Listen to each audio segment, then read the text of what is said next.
Hey, Faith Church. Here's a question for you to consider.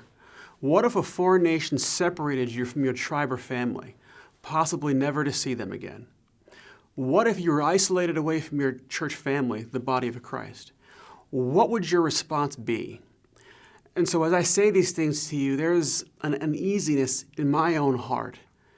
And I hope to God that He would grace me with a heart to steward that kind of trial or any trial that He would allow for my good and for His glory. Now enter in a prophet named Habakkuk. This book is essentially a back and forth between the God of Israel and his prophet Habakkuk. He's in deep distress because he sees rampant sin running through the streets of Judah, and he doesn't understand why the Lord has yet to act against the overflow of sin. And so he makes lamentation to Yahweh, and all of a sudden Yahweh responded. But Habakkuk was shocked by the Lord's answer, which introduces a series of questions, or back and forth, if you will, to the Lord, all of which the Lord answered, by the way.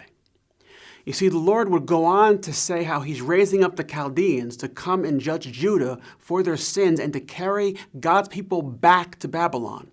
But get this, we're talking about a nation who was more wicked than Judah at that time.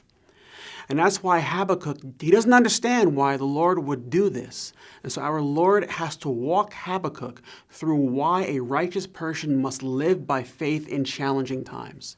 And at the end of the book, Habakkuk would come to learn this. He would come to understand this. And my prayer is that we would come to understand God's grace in stewarding trials as well.